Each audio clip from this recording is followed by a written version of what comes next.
नमस्कार दोस्तों, आज का पूरा video central bank personal loan का होगा। इस वीडियो में हम डिटेल में जानेंगे कि 2024 में central bank personal loan apply कैसे करना है, सेंट्रल बैंक से पर्सनल लोन हम कैसे ले सकते हैं, सेंट्रल पर्सनल लोन का फीचर्स, बेनिफिट क्या क्या होगा, एलिजिबिलिटी कैसा होगा, चार्जेस किस प्रकार का लिया जाएगा, 2024 का लेटेस्ट रेट ऑफ इंटरेस्ट क्या चल रहा है और उन सभी पे लगाए गए टर्म्स एंड कंडीशन को भी समझेंगे।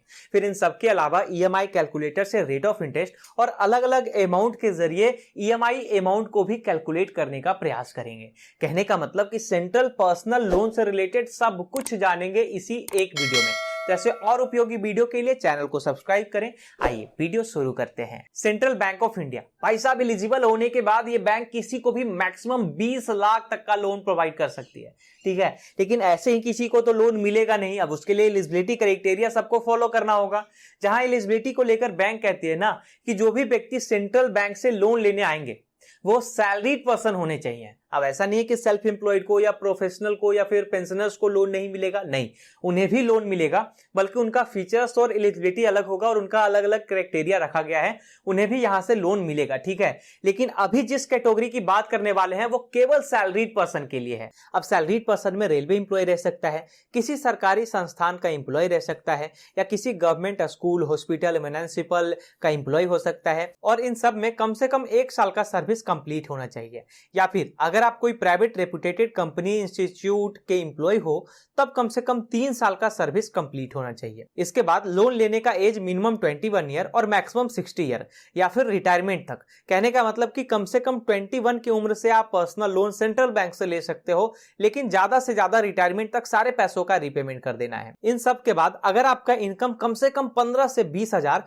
और सिविल 700 से 750 के लगभग में रहता है तब आपको यहां से बहुत ही कम रेट पे पर्सनल लोन मिल जाएगा। फिर डॉक्यूमेंट्स में किन किन चीजों की जरूरत होगी उसे मैं डिस्क्रिप्शन बॉक्स में नोट कर दूंगा, जैसे PAN card, Aadhaar card, salary slip, bank statement. जिन चीजों की जरूरत होगी उसे मैं डिस्क्रिप्शन बॉक्स में नोट कर दूंगा, आप वहां से पढ़ लेना। चलिए, एलिजिबिलिटी समझने के बाद अब हम ये जानते हैं कि सेंट्रल पर्सनल लोन अप्लाई कैसे करना है। तो भैया, सेंट्रल पर्सनल लोन अप्लाई करने के लिए सबको नियरेस्ट ब्रांच ही विजिट करना होगा। ऑनलाइन एप्लीकेशन फॉर्म की फैसिलिटी जो है वो अवेलेबल नहीं है सेंट्रल बैंक के साइट पे। जब कभी अवेलेबल होगा तो मैं इसका लिंक जो है वो डिस्क्रिप्शन बॉक्स में लगा दूंगा, आप वहां से क्लिक करके ऑनलाइन एप्लीकेशन फॉर्म फिलअप कर लेना। लेकिन अभी फिलहाल के लिए आपको नियरेस्ट ब्रांच विजिट करना होगा। आपके एरिया में जो भी सेंट्रल बैंक का जो ब्रांच होगा वहां आपको जाना है, वहां एक फॉर्म लेना है और आपको फॉर्म फिलअप करना है। इसमें क्या होगा कि अगर आपका बैंक से रिलेशन अच्छा रहता है ना, इसमें एक अच्छा बेनिफिट यही है कि अगर आपका रिलेशन बैंक से अच्छा रहता है तो बहुत ही कम रेट ऑफ इंटरेस्ट पे ज्यादा से ज्यादा लोन अमाउंट वहां से आप उठा सकते हो और इंस्टेंट लोन आपको मिल जाएगा। ऐसे अगर आप चाहते हो कि नहीं, मुझे घर बैठे बैठे ऑनलाइन पर्सनल लोन लेना है किसी भी बैंक से, तो आप HDFC bank, ICICI bank, Axis bank, SBI bank, IndusInd bank, किसी भी बैंक से पर्सनल लोन ले सकते हो। सारे का लिंक मैंने वीडियो के डिस्क्रिप्शन में दे दिया है। बिल्कुल 3 से 4 क्लिक में, यानी 3 से 4 स्टेप में आप वहां से पर्सनल लोन ले सकते हो। अगर इंस्टेंट लोन लेना होगा तो 5 लाख तक का इंस्टेंट लोन आपको मिल जाएगा। ऐसे अगर ज्यादा लोन लेना होगा तो फिर 2 दिन का इंतजार करना होगा। वर्किंग 48 आवर्स में आपको लोन मिल जाएगा, ठीक है जी। अच्छा, फिर सवाल आता है कि सेंट्रल बैंक अपने पर्सनल लोन पे फीचर्स क्या क्या प्रोवाइड करती है। ऐसे में बैंक का कहना है कि कस्टमर जब मेरे पास लोन लेने के लिए आएगा और एलिजिबल हो जाएगा तो हम उन्हें मैक्सिमम 20 लाख तक का पर्सनल लोन प्रोवाइड कर सकते हैं। लेकिन जब राउंड फिगर में समझे तो आपका जितना नेट मंथली इनकम है, एक महीने का जितना नेट मंथली इनकम है उसको 24 टाइम से मल्टीपल करोगे, उतना पर्सनल लोन के लिए आप यहां से एलिजिबल हो सकते हो, जिसका रेट ऑफ इंटरेस्ट 12.75% से स्टार्ट हो जाता है और एलिजिबिलिटी को देखते हुए रेट ऑफ इंटरेस्ट तय होता है।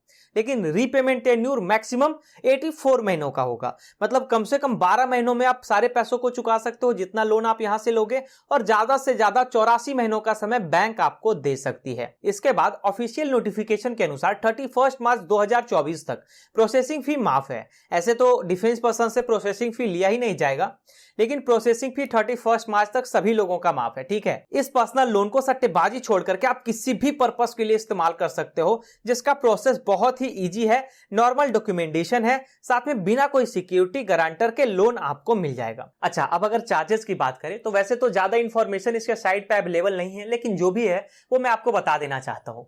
प्रोसेसिंग फी सबसे पहले आपसे लिया जाएगा अप टू 1% तक का, ऐसे डिफेंस पर्सन का प्रोसेसिंग फी माफ है, और 31 मार्च 2024 तक प्रोसेसिंग फी किसी से नहीं लिया जाएगा, ठीक है। उसके बाद अगर प्रोसेसिंग फी लिया जाता है तो अप टू 1% तक का होगा। इंटरेस्ट रेट 12.75% से स्टार्ट, मतलब लगभग 12.75 या 13%, 13.5% तक आपको आपका इंटरेस्ट चार्ज किया जाएगा, ठीक है। इसके बाद डॉक्यूमेंटेशन चार्ज जो होगा वो 270 रुपीज से 450 रुपीज तक का चार्ज किया जाएगा। प्री पेमेंट चार्ज 1% तक का होगा। इसी तरह का जो भी चार्ज है वो कंडीशन के अनुसार आपसे चार्ज किया जाएगा। चलिए अब हम ईएमआई कैलकुलेटर से रेट ऑफ इंटरेस्ट और मंथली ईएमआई को समझते हैं। जैसे मान लिया जाए एक व्यक्ति यहां से 50,000 का लोन लेता है 12 महीने के लिए, ठीक है, जिसका कि रेट ऑफ इंटरेस्ट रहेगा 14%, क्योंकि स्टार्टिंग रेट से कोई बैंक किसी को लोन नहीं देता। वैसे भी स्टार्टिंग रेट से लोन लेने के लिए एलिजिबिलिटी बहुत ही तगड़ा होना चाहिए। तो 14% के हिसाब से 12 महीने में हर महीने का ईएमआई जो बनेगा वो 4,489 रुपए का ईएमआई बनेगा। 12 महीने तक 4,489 रुपए बैंक में आपको जमा कर देना है, ठीक है। इस केस में अगर टोटल काउंट किया जाए तो 50,000 के बजाय 53,872 रुपए बैंक में आपको जमा करना है। वहीं कोई दूसरा व्यक्ति 2 लाख का लोन लेता है 30 महीने के लिए, यानी कि 2.5 साल के लिए, ठीक है, 24 और 6 यानी 30 महीने के लिए अगर कोई यहां से लोन लेता है जिसका रेट हम रखते हैं 14%, तो ऐसे में हर महीने का ईएमआई बनेगा 7,940 रुपए। ये हर महीने का ईएमआई होगा 30 महीनों तक, और यहां 2 लाख के बजाय टोटल 2,38,190 रुपए बैंक में जमा करना है। इसके बाद कोई तीसरा व्यक्ति आता है। अब मान लिया जाए वो 5 लाख का लोन लेता है 60 महीने के लिए, जिसका रेट हम रखते हैं 14.5%। तो इस केस में 60 महीने तक हर महीने का जो ईएमआई होगा वो 11,764 रुपए का होगा, जिसमें 5 लाख के बजाय टोटल 7,05,848 रुपए बैंक में जमा करना है। लेकिन अगर इसी लोन को कोई 60 महीने के लिए ना लेकर के 72 महीनों के लिए लेता, मान लिया जाए हम 72 महीने लिखते हैं, 60 महीनों के लिए ना लेकर के 72 महीनों के लिए लेता 5 लाख का लोन, तब उनका मंथली ईएमआई कितना बनता? 10,437 रुपए का मंथली ईएमआई बनता, और यहां 7,51,479 रुपए का रीपेमेंट उन्हें टोटल रीपेमेंट करना होता। अगर इसे कोई 80 महीनों के लिए ले, मान लिया जाए अब हम 80 महीने लिखते हैं, ठीक है, लास्टली रीपेमेंट टेन्यूर 84 महीनों का है। अगर हम 80 महीनों के लिए 5 लाख का लोन लेते हैं 14.5% पे, 14.5% पे, तब हमारा मंथली ईएमआई कितना बनेगा? 9,785 रुपए। लेकिन हमें टोटल रीपेमेंट कितना करना होगा? 7,82,801 रुपए का रीपेमेंट करना होगा।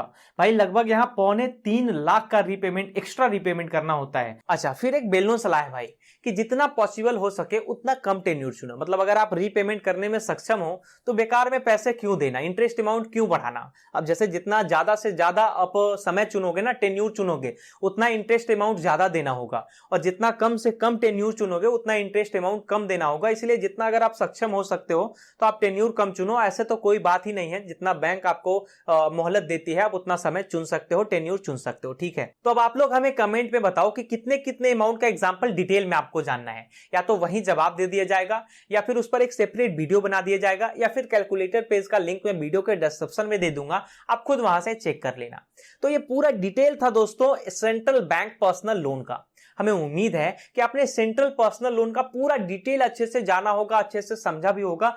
अब ये समझने में, जानने में कोई परेशानी नहीं होना चाहिए कि सेंट्रल बैंक से पर्सनल लोन लेना है या फिर नहीं लेना है, ठीक है जी। अगर कोई सवाल हो या कोई प्रॉब्लम हो अभी तक इस वीडियो से रिलेटेड, इस टॉपिक से रिलेटेड, तो आप हमसे कमेंट में पूछ सकते हो। चैनल को अब तक आपने सब्सक्राइब नहीं किया है, देर किस बात की, चैनल को सब्सक्राइब करें, और ये वीडियो उपयोगी लगे तो इसे लाइक भी जरूर करें।